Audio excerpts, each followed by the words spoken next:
아름다움을 회복하신 주님이라는 제목으로 신약성경 누가복음 13장 31절부터 35절의 말씀을 통해서 하나님의 말씀을 나누도록 하겠습니다. 누가복음 13장 31절부터 35절의 말씀을 함께 읽겠습니다. 곧 그때에 어떤 바리새인들이 나와서 이르되 나가서 여기를 떠나소서 헤롯이 당신을 죽이고자 하나이다. 이르시되 너희는 가서 저 여호에게 이르되 오늘과 내일은 내가 귀신을 쫓아내며 병을 고치다가 제3일에는 완전하여 지리라 하라. 그러나 오늘과 내일과 모레는 내가 갈 길을 가야 하리니 선지자가 예루살렘 밖에서는 죽는 법이 없느니라. 예루살렘아 예루살렘아 선지자들을 죽이고 내게 파송된 자들을 돌로 치는 자여 앙팡이 제 새끼를 날개 아래에 모음같이 내가 너희의 자녀를 모으려 한 일이 몇 번이냐. 그러나 너희가 원하지 아니하였도다. 보라 너희 집이 황폐하여 버린 바 되리라. 내가 너희에게 이르노니 너희가 주의 이름으로 오시는 일을 찬송하리로다 할 때까지는 나를 보지 못하리라 하시니라.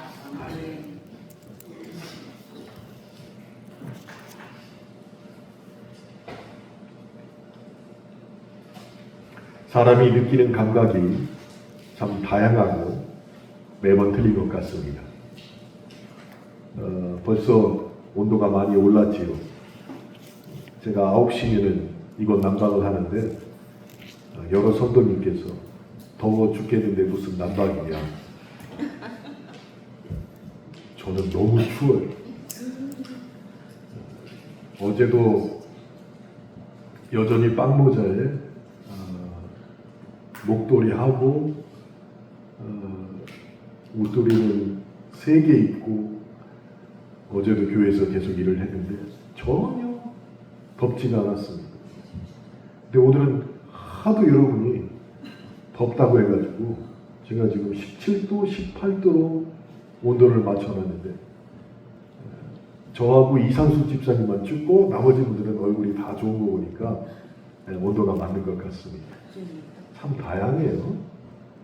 근데 하나님의 말씀은 이 다양한 모든 사람들에게 충족되고 은혜를 주실 줄로 믿습니다. 그러니까 지금 마음이 어떻든 간에 심란한 일이 있던 간에 어디가 아프던 간에 신경 쓰는 일이 있던 간에 다 내려놓으시고 모두에게 충족되시는 주의 은혜가 말씀으로 넘치기를 주님의 이름으로 축원합니다. 우리가 함께 읽었던 오늘 본문은 누가복음 13장 31절로부터 35절의 말씀입니다. 예수님께서 갈릴리에서 사마리아를 거쳐서 예루살렘으로 가는 그 여정 중에 생긴 일들을 기록하고 있습니다. 31절부터 보시면 어떤 바리새인이 예수님을 찾아오지요. 그러더니 헤롯이 예수님의 목숨을 노리고 있으니까 피하라고 급하게 주님에게 권합니다. 그런데 바리새인이었어요. 성경을 보게 되면 바리새인들은 예수님을 결코 선대하지 않는 사람으로 등장을 하는데 여기 지금 바리새인이 주님에게 말을 한 것입니다. 그래서 무척 이례적입니다. 이례적이란 말은 잘 이해가 안 된다는 거예요. 왜 저 사람이? 그런 일이 어제도 있었지요. 하나 이글스가 프로야구가 시작되었는데 개막전에서 5년 만에 우승을 했습니다. 5년 만에 개막전에서 이겼어요. 굉장히 이례적이었어요. 질 줄 알았는데 이겼다는 것이에요. 마찬가지로 바리새인이 찾아서 주님에게 빨리 피하세요 라고 말한 것은 너무 이례적이라는 것이에요. 근데 그 사람이 과연 예수님의 편이었는가 아니면 예수님의 편이 아니었는가는 중요하지 않다는 것입니다. 우리에게 중요한 것은 지금 무엇이냐면 예루살렘으로 가시는 주님께서 헤롯이 꾸미고 있는 그 위협에 대해서 전혀 신경 쓰지 않고 있다는 것이 중요하다는 것이에요. 여러분, 개도 자기가 두들겨 맞은 골목은 피해서 다녀요. 거기는 다시 안 가요. 개도. 또 어떤 일을 당할까 싶어서 끌고 가려고 해도 개도 거기는 안 가요. 무섭다는 거예요. 근데 지금 주님은 뻔히 알고 계세요. 예루살렘으로 가게 되면 헤롯이 자기를 어떻게 할 것이라는 것을 알면서도 전혀 신경을 안 쓰고 있다는 것입니다. 그래서 32절에 주님께서는 이렇게 말씀하셨습니다. 너희는 가서 저 여우에게 이르되 오늘과 내일은 내가 귀신을 쫓아내며 병을 고치다가 제3일에는 완전하여 지리라. 여러분, 예수님께서 이 말씀을 하실 때 예수님의 표정을 한번 상상해 보세요. 예수님의 표정을. 아마 이렇게 하셨을 것 같아요. 그런 위협증 아무것도 아니다 라고 여유롭고 담대한 표정을 지으셨을 것 같습니다. 쉬운 일이 아니에요. 쉬운 일. 제가 중학교 때 딱 2번 그 형들에게 불려가서 돈을 빼앗긴 적이 있는데 막 다리가 사시나무처럼 얼마나 떨리던지 여기서 내려가지고 버스에서 내려서 오는데 형이 앞뒤로 2명의 형이에요. 앞뒤로 딱 둘러싸는데 그때부터 막 다리가 떨리고 걸을 수가 없을 정도로 그렇게 떨리고 골프장으로 가세요. 골프장 가서 나를 때리겠다는 거예요. 거기서. 그러니까 있는 돈 다 내놓으라는 거예요.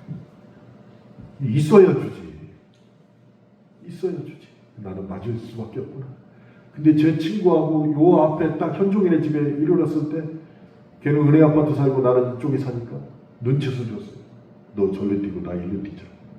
1대1이면 어떻게 해보겠습니까? 뛰자.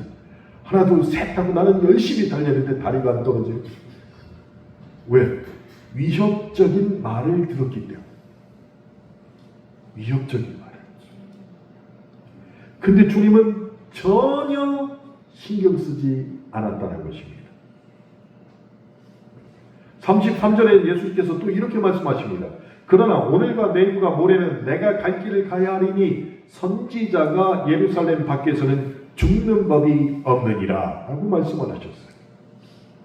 자, 여기서 주목할 점은 주님의 여행 목적지가 예루살렘이라는 것, 그리고 나는 내 길을 가야겠다라고 단호하게 말씀하셨다는 것이에요. 예루살렘에 이르기 전에는 난 죽지 않아 라고 말씀하신 것입니다. 그런데 헬라어 원어 성경을 보니까 우리가 갖고 있는 한글 서적에는 번역되지 않은 단어가 하나가 있었습니다. 그것은 바로 반드시라는 단어가 우리 한글 번역에는 빠져 있어요. 나는 내 길을 가야 하겠다라고 기록되어 있지만 원문 성경에는 나는 반드시 내 길 가야겠다라고 써 있는 것이에요. 그러니까 주님은 그런 위협은 내가 신경 쓰지 않는 이유는 예루살렘에 나는 반드시 가야 되기 때문이다. 이런 목적이 분명히 있었다는 것입니다. 이 말씀을 통해서 하나님이 주신 소명에 순종하며 예루살렘으로 반드시 가겠다는 결연한 주님의 의지를 우리가 확인할 수가 있는 것이죠. 그래서 34절 이하에 암시하듯이 예루살렘은 성공과 영광이 기다리는 곳이 아니라 예수님에게 순환과 죽음이 기다리는 곳임을 암시하고 있다는 것이 암시하고 있다. 오늘 예배 드리기 전에 이근철 집사를 보고 저와 저희 사모가 똑같은 말을 했습니다. 아니, 사회복지학과를 전공한 사람이고 거기에 특출난 사람이 주구청에 가서 사회복지 일을 해야 되는데 유치원 보육 담당 일을 하고 있다는 거예요. 생판 엉뚱한 일을. 그러면서 일을 다시 배우니까 얼마나 피곤해요. 저는 그냥 봐도 피곤한 얼굴인데 더 피곤해 보이는 거예요. 그래서 우리가 얘기했어요. 그러려면 차라리 중구청장을 시켜달라고 해라. 중구청장을. 저 사람 없으면 일이 안 되는 거예요. 어딜 가든지. 그러니까 일복을 타고난 이근철 집사예요. 차라리 중구청장을 시켜달라 그래. 이근천 집사의 운명은 일복이 많다는 운명이에요. 어딜 가든 일이 넘쳐요. 예수님께서도 순환과 죽음이 기다리는 그곳에 대해서 거기는 내가 가야 할 곳이다 라는 것을 받아들이셨다는 것이죠. 그래서 반드시 가야 될 곳이라고 결정을 하셨습니다. 그런데 그 길에 방해꾼도 있었습니다. 32절에 보니까 예수님께서 당시 최고의 권력자인 헤롯을 여우라고 지칭을 하고 있습니다. 여우. 그런데 헤롯만 여우시라고 지칭한 것은 아닐 것 같아요. 그래서 여러 자료들을 찾아보니까 헤롯 주변에 기생하면서 돈과 권력을 나눠먹던 그 당시의 종교 지도자들도 헤롯과 똑같이 여우라고 주님이 말씀하고 계신 것이었어요. 여우와 관련된 우화들이 우리나라뿐만 아니라 세계 곳곳에 참 많이 있습니다. 동서고금을 만나라고 여우의 이미지는 영특하지만 남을 잘 속이는 그런 교활한 존재로 묘사되고 있지요. 그래서 자기 입속엔 밝고 잔머리꾼인 그런 캐릭터를 바로 여우라고 부르고 있습니다. 그런데 언뜻 보기에는 여우는 매우 치밀한 계획을 세우는 것처럼 보입니다. 그런데 결국에 가서는 아무것도 얻지 못합니다. 그리고 가진 것도 다 잃어버립니다. 그런 바보로 우화에 많이 동장하는데 이솝 우화에도 나와 있죠. 여우와 두루미, 여우와 포도라는 대표 작도 있습니다. 예수님께서는 지금 그 헤롯을 32절에서 여우라고 말씀하고 계십니다.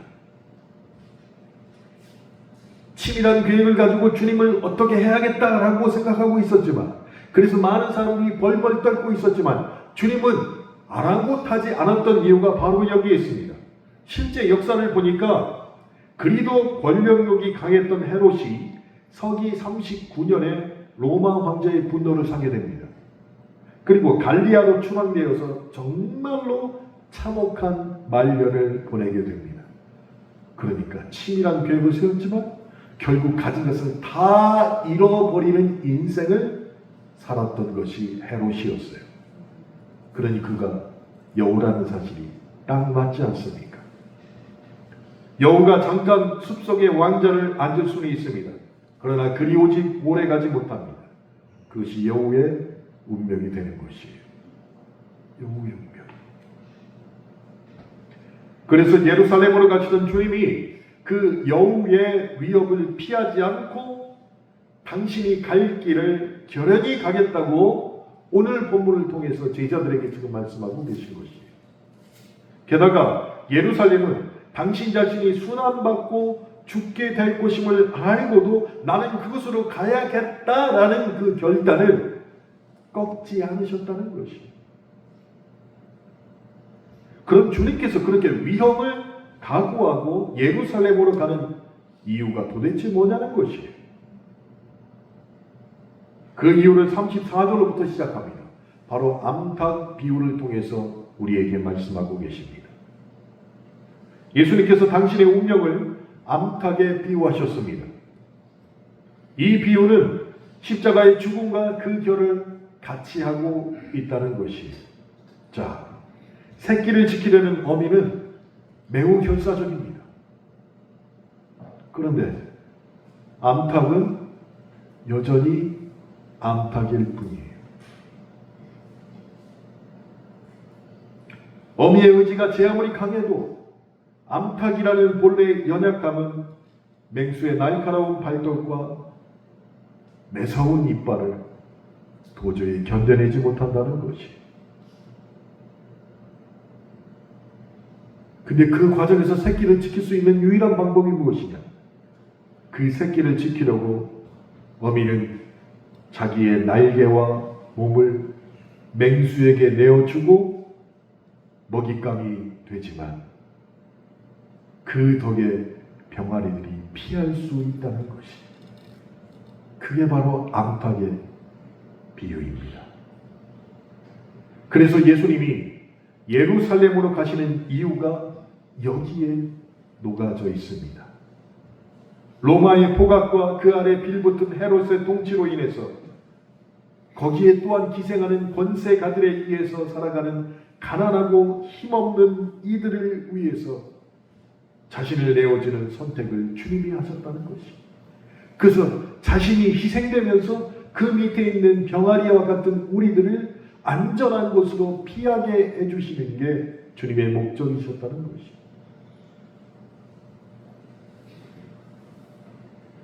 자기 백성을 향한 안타까움으로, 마치 어머니의 애타는 그 사랑으로 예수님은 그렇게 지금 예루살렘으로 향해 가셨습니다. 그러나 거기서 그분은 자기 백성에게 거절당하셨고 권력자들에게 모함당해서 처참하게 죽게 될 것입니다. 예루살렘에서 하나님은 당신의 아들 예수를 그런 연약함 속에 무력하게 내어주셨던 것이, 누구를 위해서요?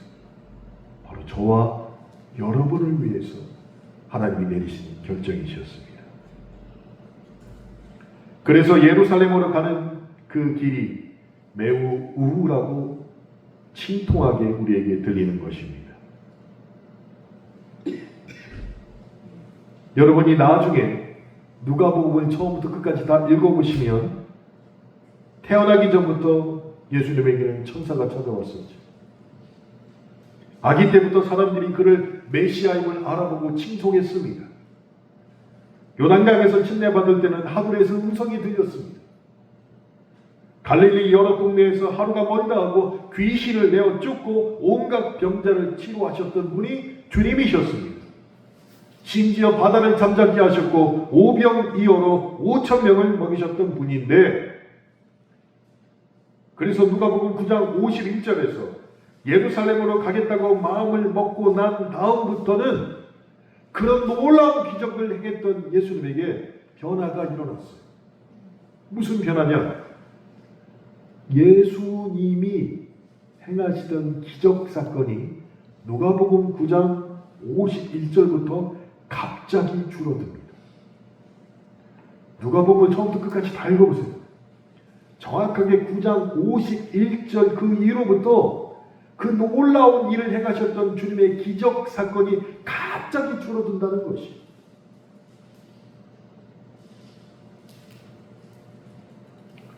누가복음 13장 10절에서 확인할 수 있듯이 예수님께서 그 놀라운 일을 행했음에도 불구하고 그 놀라운 일을 직접 보면서도 예수님을 비난하고 반대하는 사람들이 또한 늘어나게 됩니다.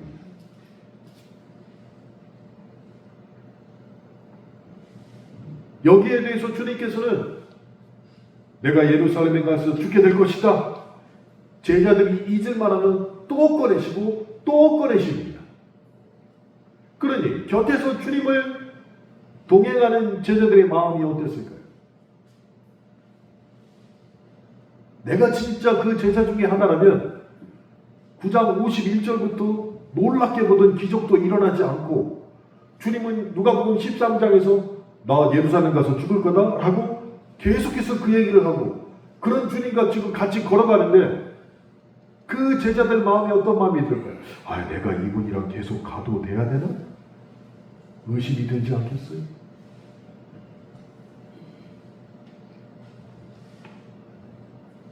그렇게 우울하고 절망적인 이야기가 우리가 함께 읽은 누가복음 13장이라는 것이,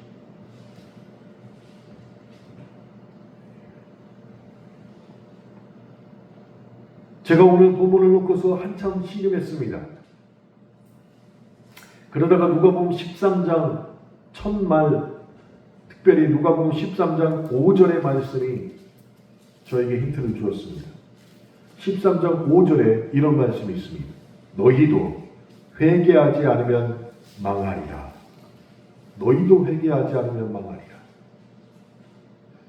여러분, 회개라는 말의 문자적 의미는 가던 길을 돌이킨다라는 뜻이에요.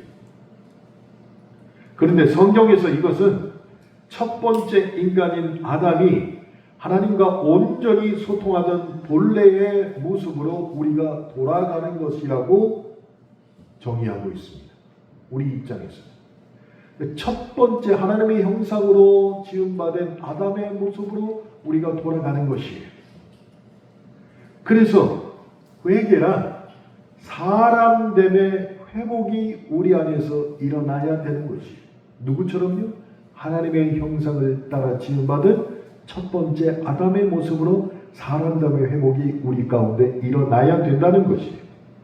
그래서 나라는 그 고유한 존재를 발견해야만 회개가 가능해진다는 것이에요. 그럼 반대로 회개하지 않는 것은 무엇이냐? 하나님과의 관계가 깨진 상태를 얘기합니다. 하나님의 관계가 깨졌기 때문에 죄 가운데 머물 수밖에 없다는 것이에요. 그래서 저는 오늘 본문의 말씀을 회개라는 단어를 넣어서 다시 한번 읽어봤습니다. 여러분이 집에 가서 누가복음 13장을 처음부터 끝까지 읽어보실 것을 권합니다. 누가복음 13장의 첫 번째 이야기는 예루살렘에 수로공사를 하는데 그때 사고로 죽은 사람들의 이야기가 기록되어 있습니다. 사고로 사람이 죽었습니다. 근데 사람들이 수군댑니다.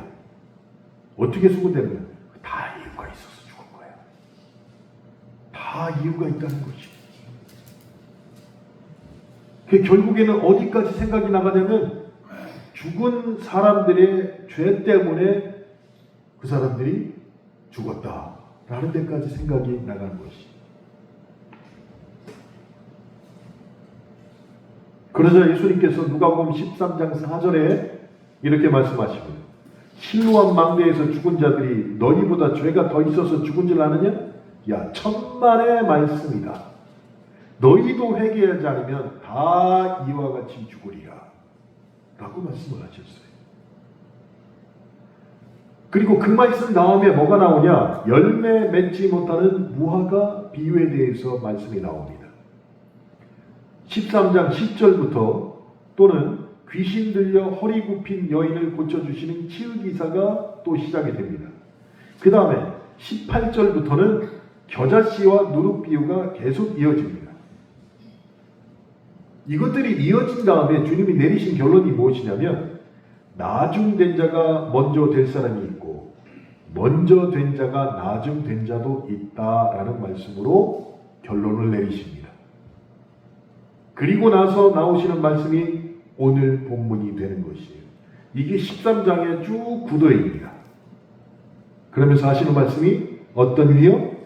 어떤 시련이 있더라도 나는 예루살렘으로 가겠다라는 주님의 이야기가 펼쳐진다는 것이에요. 그래서 누가복음 13장을 처음부터 끝까지 읽어보시면 다양한 이야기가 두서없이 이어지는 것 같이 보이게 됩니다. 맥락도 없고 갑자기 이야기가 왜 나왔을까? 처음에는 이해되지가 않았어요. 생각을 해보세요. 사고로 죽은 이들을 뒤에서 흉보는 사람이 맨 처음에 등장한다고 그랬죠. 열매 맺지 못하는 무화과 나무가 등장을 합니다. 귀신 들려 등 구부러진 여인이 등장을 합니다. 그리고 겨자씨와 누룩이 등장을 합니다. 또 작은 자들도 등등 등장을 합니다. 하지만 예수님은 여기 열거된 모든 주인공들에게 고유한 존재 이유가 있다는 것을 말씀하세요. 그 사람들에게 다 고유한 존재 이유가 있다는 것이에요. 그리고 그 존재를 회복하고 제 모습을 찾아가기 위해서는 반드시 한 과정을 거쳐야 되는데 그게 무엇이냐? 회개라는 것이에요. 회개. 이 사람들이 다 회개하면 똑같아질 수 있다는 것이에요. 그러나 이 사람들이 다 회개하지 않으면 망할 수밖에 없다는 것이에요. 회개가 그렇게 중요합니다.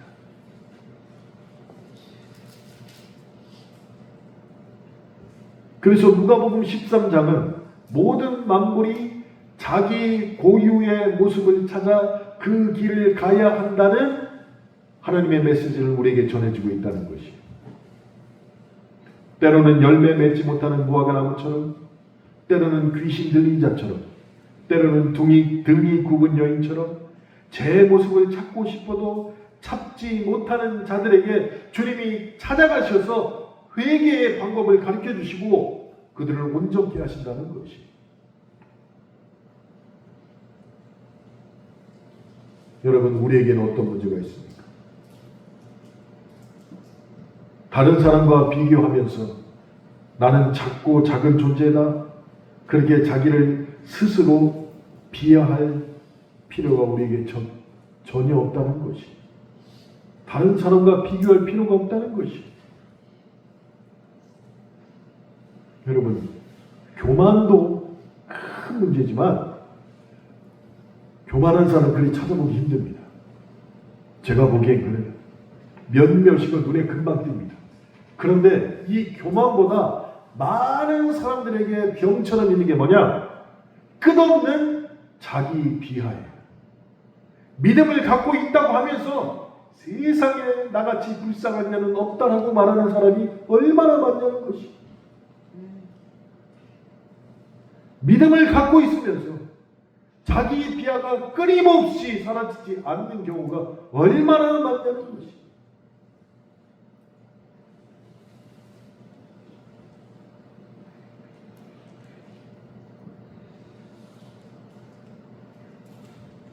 겨자씨가 자기 본 모습을 찾게 되니까, 다시 말해서 비유이지만 회개를 하게 되니까 그 작은 겨자씨가 뭐가 됩니까?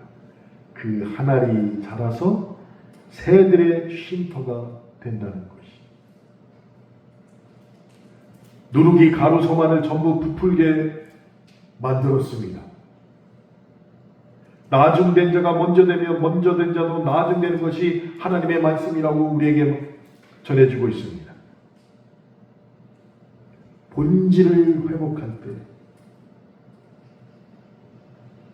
그것이 회개로 이루어질 때 하나님께서 들어 사용하신다는 것이.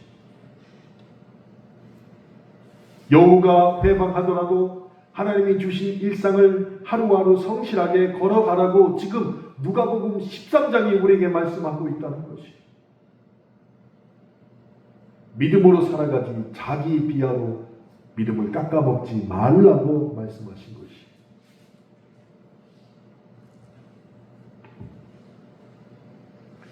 에레미야 26장도 누가복음 13장과 똑같은 메시지를 우리에게 말씀하십니다.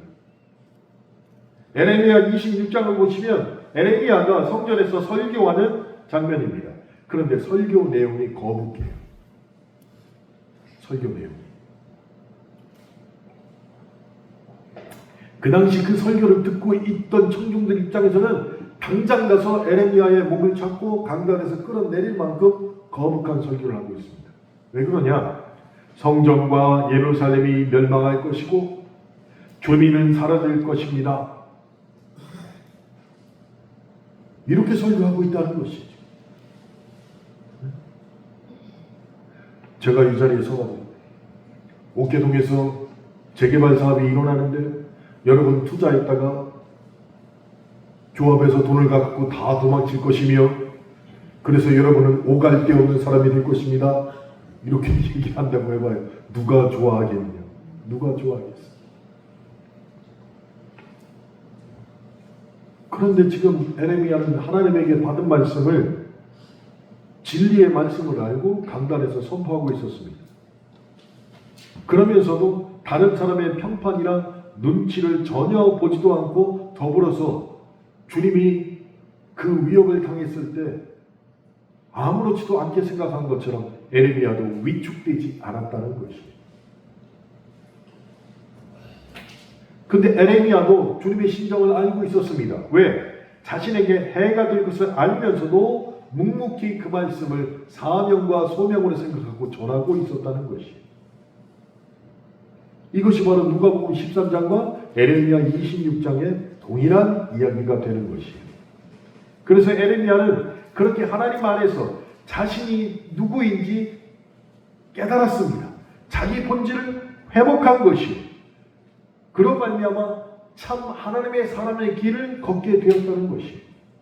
그런데 지금 많은 그리스도인들, 그 사람이 목사이든 안수 집사이든 집사이든 성도이든 간에 자신의 모습을 회복하지 않고 하나님의 일을 한다고 열정적으로 나선 사람들의 결과가 어떻게 되냐는 것이. 어떨까요? 자신의 본 모습을 회복하는 것이 회개라고 했는데 회개하지 않고 하나님의 일을 하는 사람의 그 마지막 모습이 어떻게 했냐는 것이.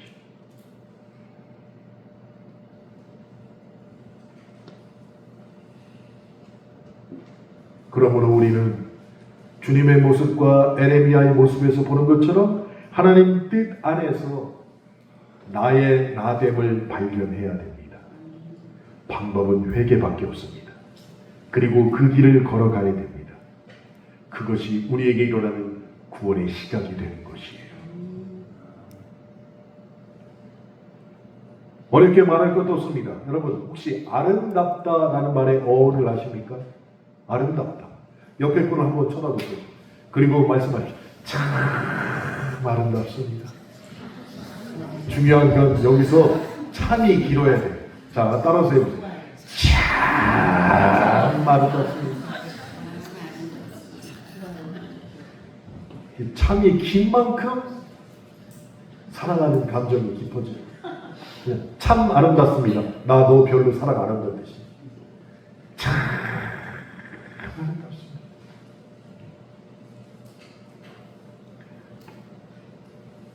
언제 우리가 아름답다라는 말을 사용합니까?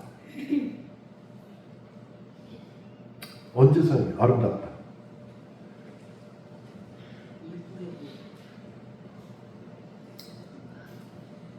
저희 집사람이 이렇게 옷을 차려입고 일하러 나갈 때 저는 옷 입는 것에 대해서 한마디도 하죠. 머리 입던 간에 워낙 깔끔하게 잘 입고 가니까 늘 그렇지. 근데 꼭 한 달에 한두 번은 제가 나갈 때 일로 와봐 일로 와봐 일로 와봐 제가 갈아입고 나가 한 달에 한두 번 그래요. 아이 바쁜데 왜 그러냐. 너의 아름다움이 옷에 묻혀. 한 달에 한두 번 이렇게. 언제 이게 내 눈에 정말로 예쁠 때 우리는 아름답다라는 말을 쓰잖아요. 근데 아름답다 어원을 보니까 아름이라는 단어가 나라는 뜻이에요. 아름이 고대어에서는 나라는 뜻이에요. 그러니까 아름답다의 원뜻은 뭐냐? 나답다라는 뜻이에요. 나답다. 이게 아름답다의 뜻이에요. 그러니까 나다움을 찾아낼 때 그게 아름다운 것이에요. 모든 만물은 자기다움을 가질 때 정말로 아름답게 된다는 것이에요. 그래서 사람이 사람다울 때 그것은 정말 아름다운 것이고, 무화과 나무는 열매를 맺을 때 아름다운 것이고, 예언자는 하나님의 말씀을 전할 때 아름답게 된다는 것이에요.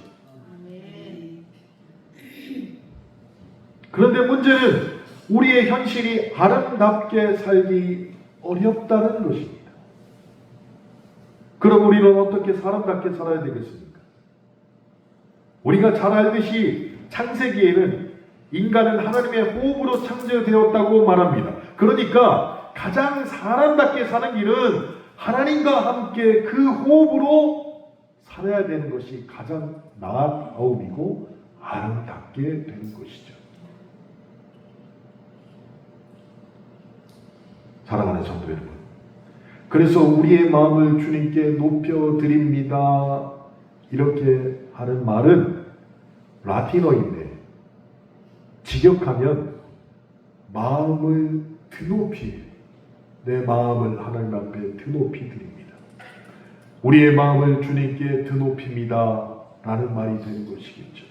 그래서 우리가 감사와 찬송뿐 아니라 우리의 일상과 염려와 아픔까지 다 드높여 올려드릴 때, 그렇게 내 모습 이대로 우리의 불안, 염려, 아픔, 시련, 죄의 모습 그대로를 주님께 올려드릴 때 나 다움이 시작된다는 것이죠. 내 모든 것을 주님께 올려드려야 됩니다. 내 모든 것을. 그런데 정말 우리가 내 모든 것을 주님께 올려드립니까? 수치스러운 것, 죄는 다 뒤에다 빼놓고 나 잘난 것만 주님께 올려드리지 않냐는 것이. 그럼 그것은 나다움이 아니에요. 아름다움이 아니라는 것이.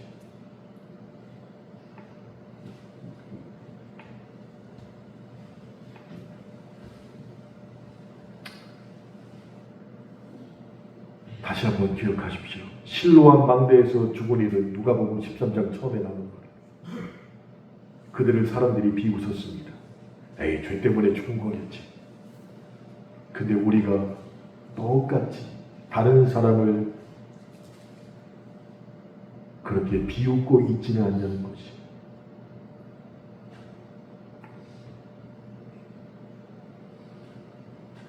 그럼에도 불구하고 주님은 오늘 이 자리로 예배자의 모습으로 우리를 편견 없이 불러주셨습니다. 그리고 우리를 품어주시고 용서하시며 생명을 주시고 회복시키기 위해서 나다움을 발견하여 정말 아름다운 사람으로 살기 위해서 우리를 이 자리로 불러주셨습니다. 그리고 그 예배의 자리 끝에는 각자 고유한 모습을 회복하는 미래의 자리를 또한 말씀으로 약속해 주셨습니다. 우리의 현실은 혼란과 시련이 거듭될 뿐입니다. 그래서 한치 앞도 보이지 않는 절망에 우리는 서 있습니다. 여우의 위협과 순환과 죽음의 자리를 넘어서 부활의 자리가 준비되어 있다는 사실을 믿기 어려운 현실에 처해 있다는 것이, 그러나 부활의 자리가 준비되어 있다는 것이 진리라는 것입니다. 우리 주님께서 그 길을 걸어가시는 동안에 마치 어미닭처럼 암탉처럼 당신의 자녀들을 품어 보호하고 소망 중에 인도하신다는 것을, 나다움을 회복하고 그렇게 내가 아름답게 된 이후에 아름다움을 회복하신 주님의 그 뒤를 따라 걸어가시기를 바랍니다. 오늘 우리에게 주시는 말씀을 통해서 우리 모두가 아름다운 사람으로 회복되고 정직과 공의 그리고 섬김과 위로가 가득한 작은 예수로 우리에게 주어진 일상을 살아가는 우리 모두가 되시길 거룩하신 주님의 이름으로 축원합니다. 함께 기도하시겠습니다.